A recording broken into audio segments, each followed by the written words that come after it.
Hello. Project proposal. Project proposals basically there to answer a need. You are solving a problem.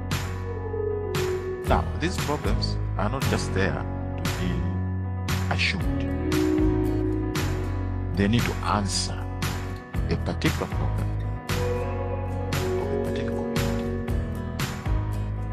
And it needs to respond directly to their needs.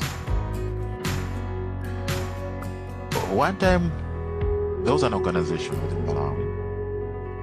Someone walked through the village and they observed that the women were actually walking, walking about a kilometer to draw water at a river.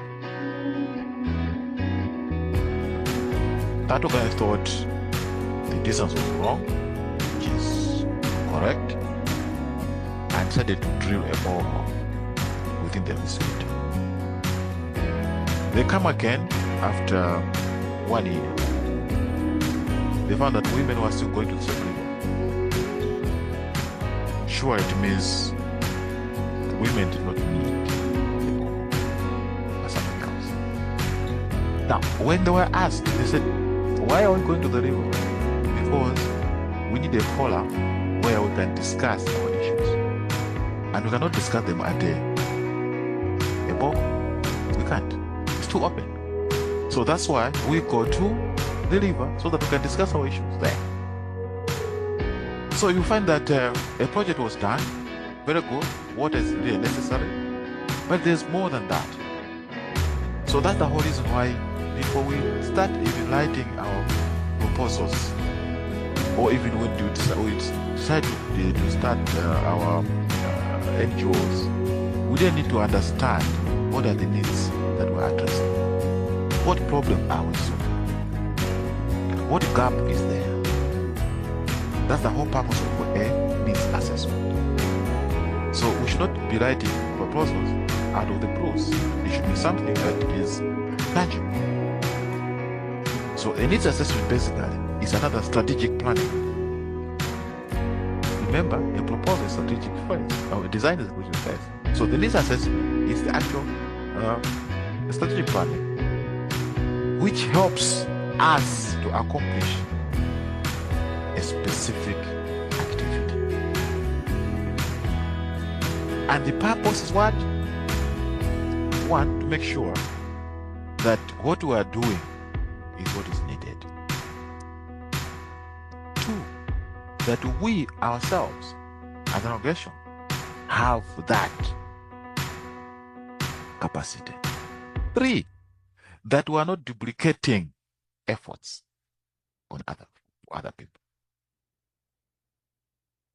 Now, when we do our needs assessment, I think there are a few questions we need to ask ourselves. For the sake of example, on the success rates, for this project to be a success, what activities must be accomplished? What is the probability of our solution to be a success? Remember on other where we actually talked about the high value. What are the probabilities? And what tasks are required for it to succeed? And this is a desk thing. You have not yet even gone to the field. Then performance indicators. Which indicators are we using to measure? What does excellent performance look like? We need to vision. What does our current performance look like? Because sometimes you find that the organization is actually doing very well. It's attending a lot of donors, but maybe there are only 2 people who are working. Does the whole organization subscribe to it?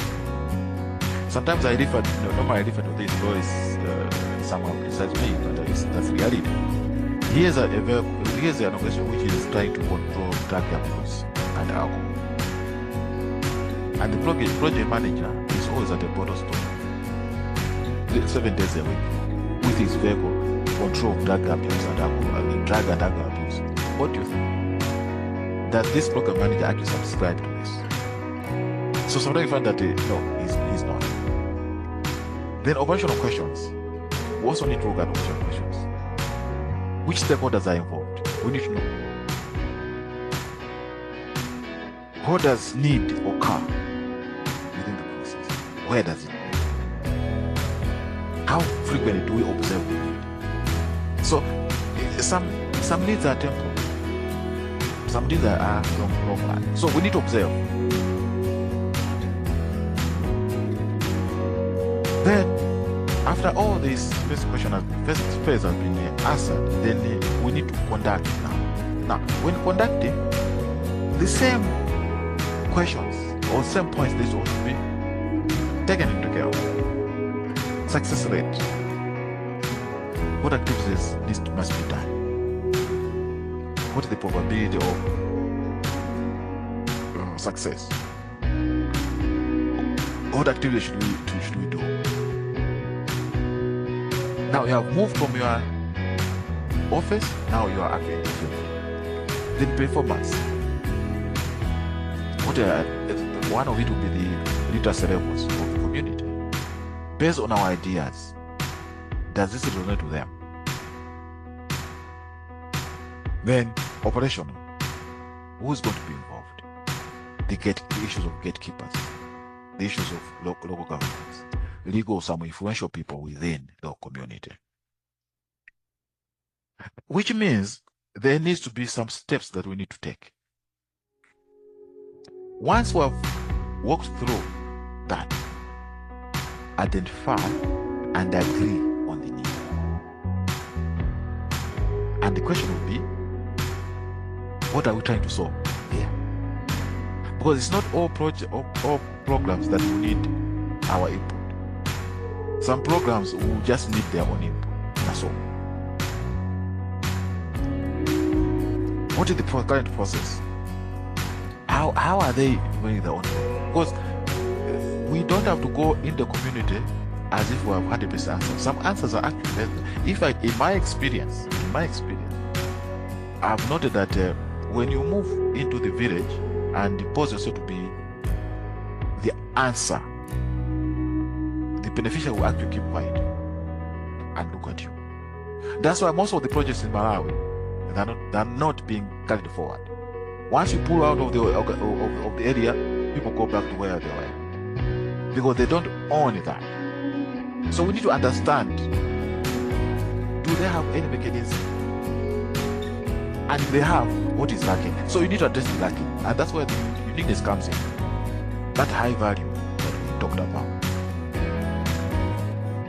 Then, what are the outcomes between you organization and the beneficiary? You need to decide what are the desired outcomes. Once that is done, chances of success are very high. Do you have clear, measurable data? So that will be the first step. Then, the resources. Once you have done the needs assessment, then you say, do you have the necessary resources that our own the human capital, the finance, the in-kind, and what have you. So we need to look at all those things. Then, information, the data. You need to have that. Then other external information. There's what they call the crypt phenomena, where if you are probably project in area A, suppose if it's very common in the climate change issues, you may be zoning Malawi for afforestation. But Malawi is bordered by Tanzania, Mozambique, and Zambia.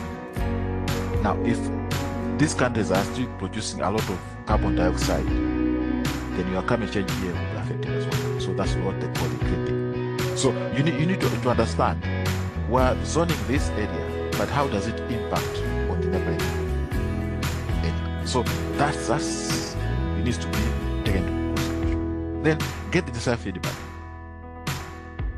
It's not just going in, do the needs assessment. No, go back. Because after I've asked them questions, when you go back after maybe a month, they may have other ideas. Go back and ask them some questions. You find that sometimes they will have a feedback, or open the door for feedback. So, okay, if you have anything, here are our numbers.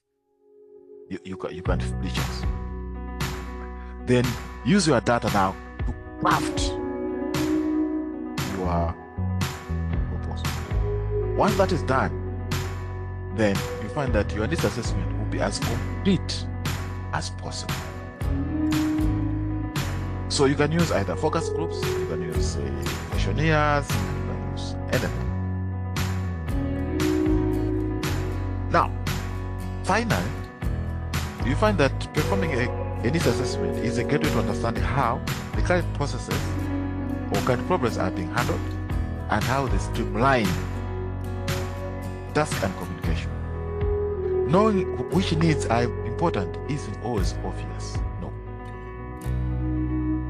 With the need analysis, you gather the data you need to make for your team to be efficient or for your project to be efficient. As you see this handout, there's a task there, which is an observation that our cities are full of trash and garbage. And city councils are not able to manage this. Based on what has been presented in 2 slides, how should we solve this problem? Thank you.